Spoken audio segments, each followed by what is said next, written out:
और सबसे महत्वपूर्ण इसलिए है कि महाराणा प्रताप ने उस जीवन को जिया। बस आजकल जो कार्यक्रम होते हैं, मैं शिकायत तो नहीं करता, पर आजकल के युवाओं को दिशा क्या मिलनी चाहिए इसके बारे में गंभीरता से सोचने की आवश्यकता है।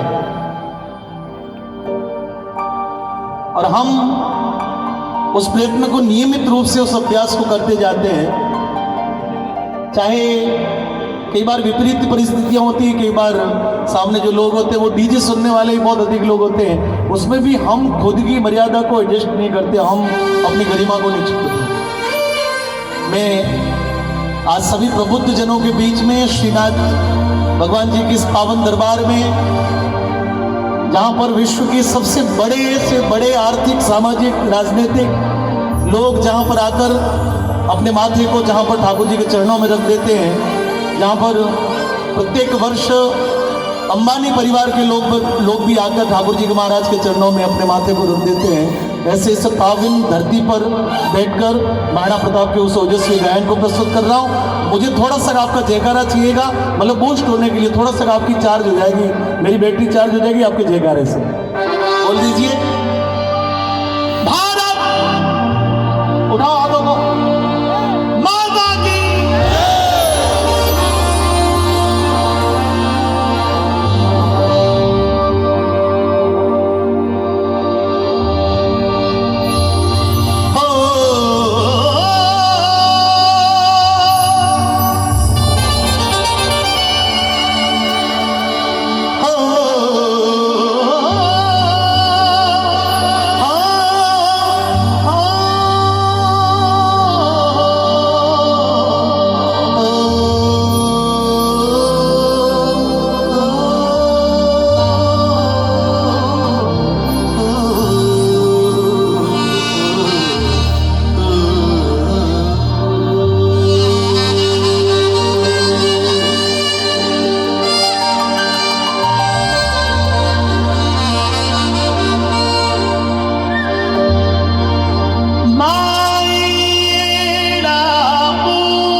सभी से बड़ा विनम्र अनुरोध करता हूं कि अगले जो 15-17 मिनट है, 15-17 मिनट लूंगा नहीं मैं, 13-14 मिनट ही मान लो आप, लेकिन मैं बहुत भाव के साथ में कुछ इतिहास की उन बातों के साथ में मेवाड़ के उस इतिहास को कहना चाहता हूं, जहां पर एक तरफ पन्ना धाय अपने पुत्र का बलिदान देकर मेवाड़ के राजवंश की रक्षा करती है,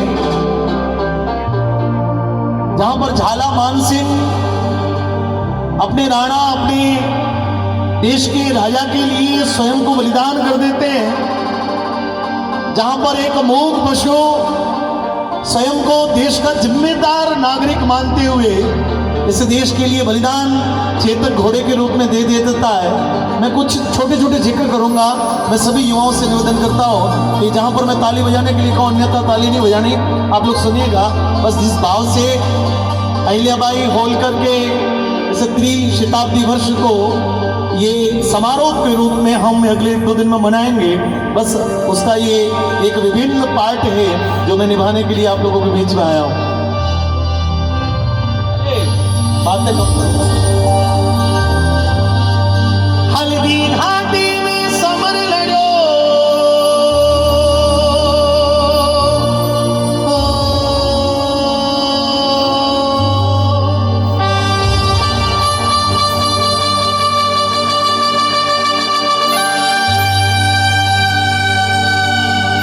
हल्दी घाटी में समर लड़ो, वो चेतक रोस बार कथे।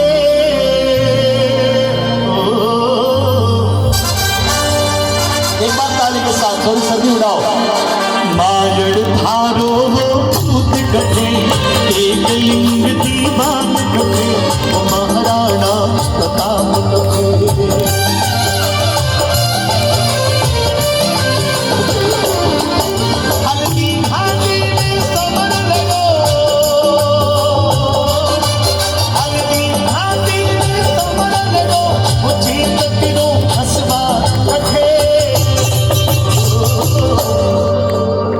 मायड़ थारो वो कटे, एक लिंग दीवान कटे, महाराणा प्रताप कटे।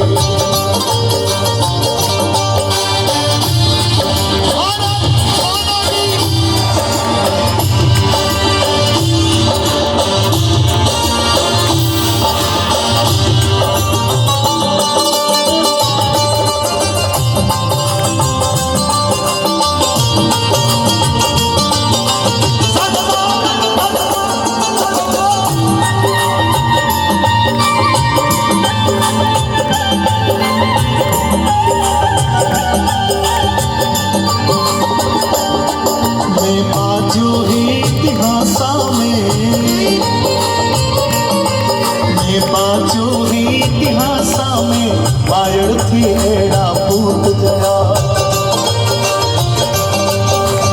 अन ल जायो नहीं थारो, अन ल जायो नहीं थारो, रणधीरा बेसरदार बना।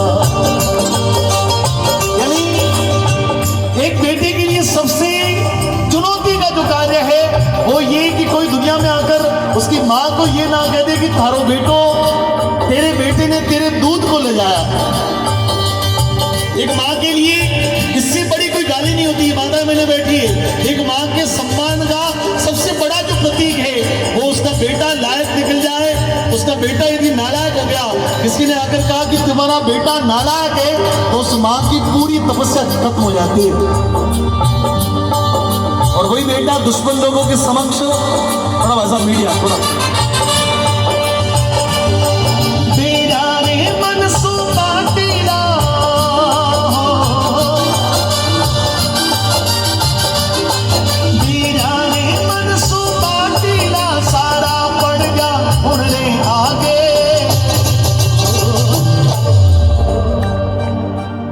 झुक्यो नहीं नर नारियो, झुक्यो नहीं नर नारियो, झुक्यो नहीं नर नारियो, अकबरी सेना रे आगे।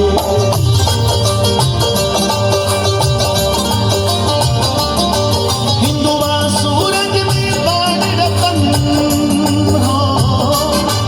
हिंदुआ सूरज में बाण रतन, ओ महाराणा, ओ महाराणा, ओ महाराणा प्रताप कटे।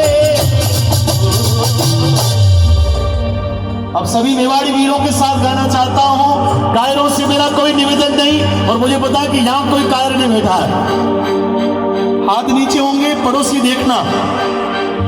मायड़ थारो वो पूत कटे, एक लिंग दीवान कटे, वो महाराणा, वो महाराणा, वो आवाज नहीं आई, वो महाराणा, वो महाराणा।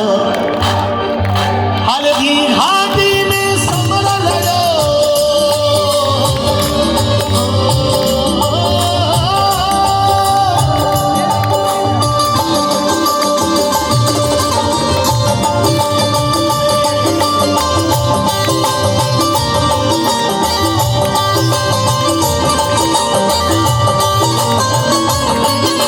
दादा रे बाबा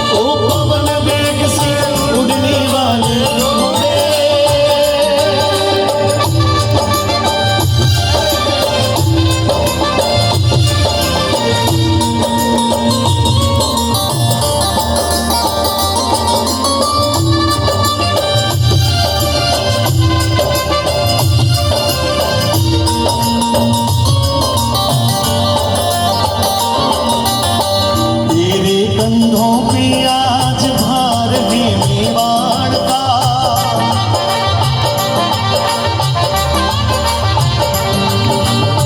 तेरे कंधों पे आज भार है मेवाड़ का, करना पड़ेगा तुमको सामना पहाड़ का, करना पड़ेगा तुमको सामना पहाड़ का। हल्दी घाटी नहीं है खेल कोई खिलवाड़ का, देना जवाब तुमको शेरों की दहाड़ का।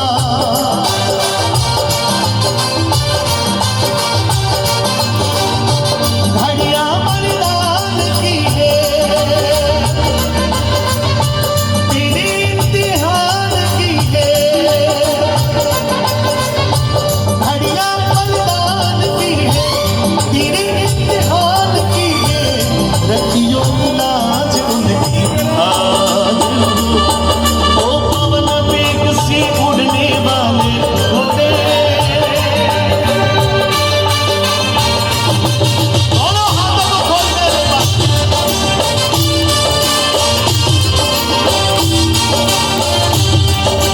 अर्पित कर दो तन मन धन, मांग रहा बलिदान वतन। अर्पित कर दो तन मन धन, मांग रहा बलिदान वतन। अगर देश के काम न आए, अगर देश के काम न आए, तो जीवन बेकार, तो जीवन बेकार साथियों, तो जीवन बेकार साथियों, हो जाओ तैयार।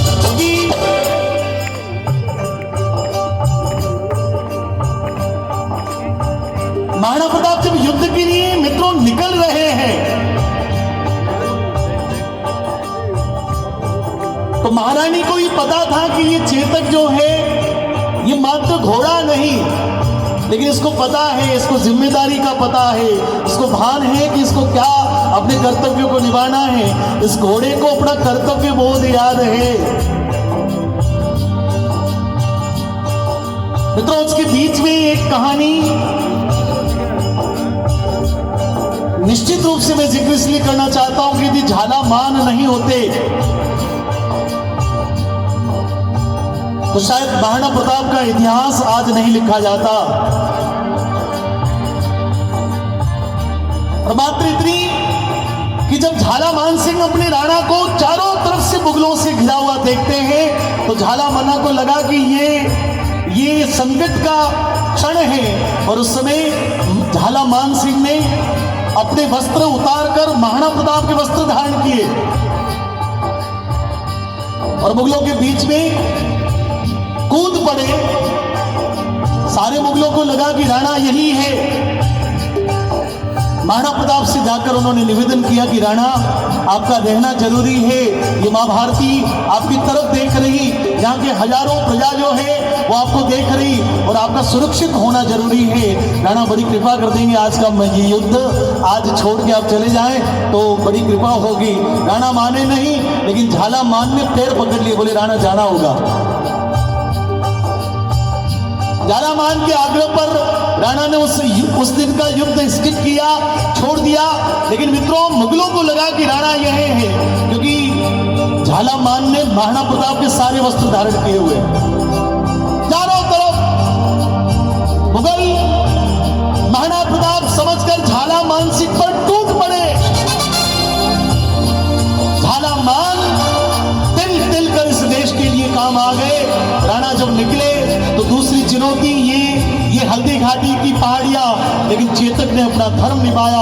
उस नाले को पार कर चेतक ने स्वयं का बलिदान दिया, लेकिन महारानी को दिए वचन को निभाने के लिए चेतक ने अपने प्राणों को आहुत किया।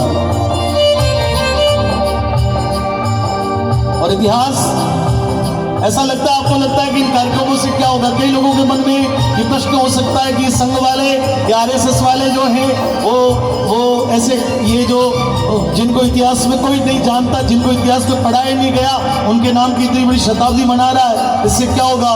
मित्रों, इस देश के इतिहास में डॉक्टर हेडगेवार को एक सामान्य पागल डॉक्टर के रूप में लोगों ने कहा था कि ये तो पागल हो गया है। 1925 में संघ की जब स्थापना हुई, लेकिन मित्रों किसको पता था कि संघ का जब शताब्दी वर्ष होगा स्थापना का, उस समय भारत माता के सारे सपने पूरे करने वाला प्रधानमंत्री भी उसी व्यवस्था से निकल के आएगा।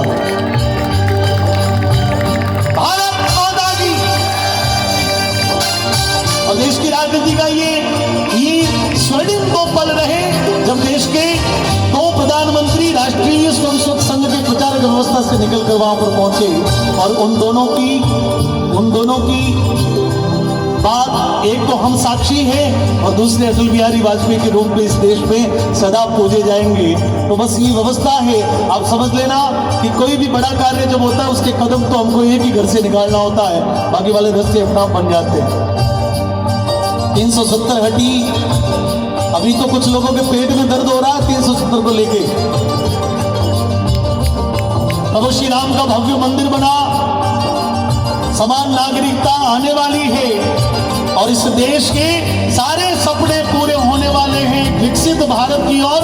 ये भारत चल पड़ा है। हम सभी लोग भाग्यशाली इसलिए हैं कि हम उस दौर के लोग हैं, हम उस जमाने के लोग हैं। हम जब वृद्ध हो जाएंगे तो अपने पोते परपोतों को कहेंगे कि आज तो ये विकसित भारत है, उस विकसित भारत का सपना हमने अपनी युवावस्था में देखा है, उसके हम साक्षी बने।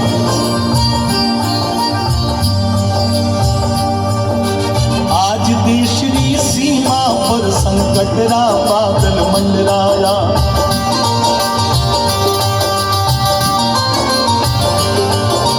पाकिस्तानी, अब पाकिस्तान का विषय नहीं है,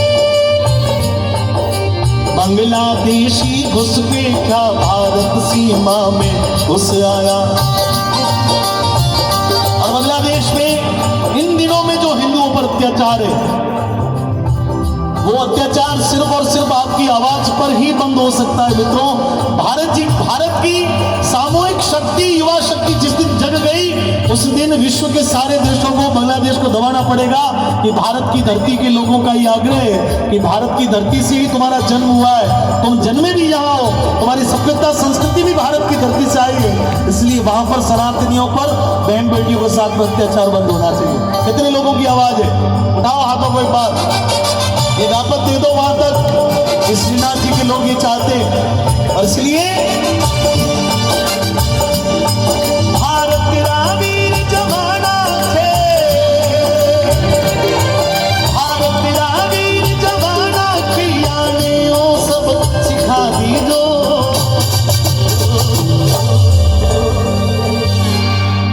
हे हो प्रताप का ही वंशज, जाने आबाद बता दीजो। और उठा के बोल देना, जो कश्मीर भारत को है, जो 370 हटाने के पक्ष में, उनको जवाब दे दो, एक बार जवाब दे दो। यो कश्मीर भारत को है, यो कश्मीर, यो कश्मीर भारत को है, उन्हें आंख दिखा दे यार अठे। माकड़ धारो पूत पठे,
मैं गीत उसी के गाता हूँ।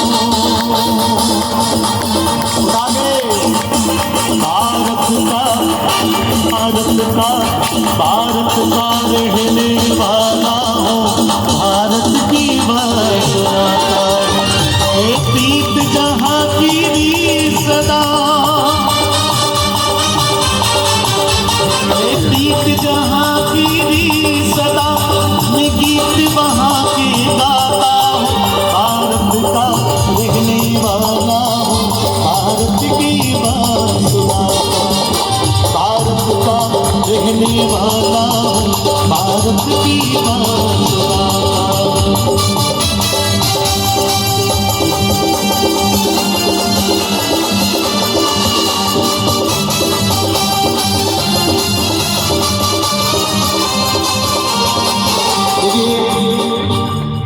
एक बहुत महत्वपूर्ण सूचना दे रहा हूं कि 5 दिसंबर कब है? कल। आप सभी को मंच की ओर से, समिति की ओर से, सारे कार्यकर्ताओं की ओर से अनुरोध किया जाता है कि 5 दिसंबर को एक दीपक अहिल्याबाई होलकर के नाम से अपने घर में जरूर जलाएं। कितने लोग जलाएंगे? चलो ये तो प्रश्न हुआ। अब कितने लोग ऐसे हैं जो कम से कम एक व्यक्ति 10 लोगों को ये प्रेरित करेगा कि ऐसे महापुरुषों के नाम से यादगार के रूप में अपने परिवार के आसपास में भी ये कार्य करवाए? हाथ ऊपर उठाए। नाथ जी के द्वारे में ध्यान रखना हो। धन्यवाद। नाथद्वारा का हर नागरिक अहिल्या कुंड पर जाकर एक दीपक अहिल्याबाई के नाम पर अवश्य जलाएं। ये शाम को 6 बजे इस कार्य को करना। आपके जीवन में आपको पता है महापुरुषों के नाम से ये सारे कार्य करने से हमारा पुण्य बढ़ता है। जैसे प्रभु श्री राम का गुणगान करने से आपके हमारे जीवन में पुण्य बढ़ता है। तो आप समझ लेना कि जितने भी महापुरुष हैं उनके सबके अंदर भगवान श्री राम का कोई न कोई रूप, कोई न कोई उनकी दिव्यता उनके अंदर छुपी हुई है। 6 दिसंबर को क्या है याद है? आप में से कितने लोगों को याद है 6 दिसंबर का दिन क्यों याद है इतिहास में? प्रहार दिवस, शौर्य दिवस। 1992 6 दिसंबर के दिन भारत के सबसे बड़े कलंक को हिंदू वीरों ने ढाया था। राम मंदिर बना, उसके पीछे कहानी जो है वहां से प्रारंभ होती है। उससे पहले भी थी, लेकिन मुख्य कहानी वहां से जहां पर हजारों कार सेवकों का बलिदान हुआ। और दिन में 12 बजे रसाला चौक पर भव्य शोभा यात्रा, हिंदू समागम का भव्य आयोजन है। मैं चाहता हूं कि अपनी सामूहिक शक्ति का प्रदर्शन करें। जब अखबार लिखे तो ये लिखे कि नाथ द्वारा की गलियां, नाथ द्वारा का घर कूचा, नाथ द्वारा की प्रत्येक गली भगवे ध्वज से सज गई थी। हजारों लाखों हिंदू वीरों ने इस शौर्य दिवस को मनाकर अपनी श्रद्धांजलि उन देश के वीर कार सेवकों के प्रति प्रदान करी। हाँ बेटिया, अच्छा मंच पे आओ, आओ, ताली बजाओ इस बेटिया के लिए।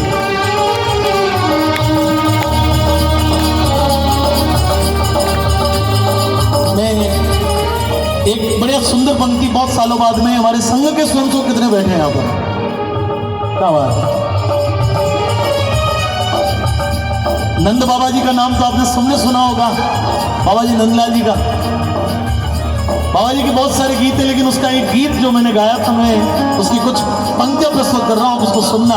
बड़ी सुंदर पंक्तियां, आज के युग में बड़ी प्रासंगिक है।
पराक्रमी अध्याय लिखेंगे ले दृढ़ता से था, पराक्रमी अध्याय लिखेंगे ले दृढ़ता से था। जग बोलेगा हो न तुम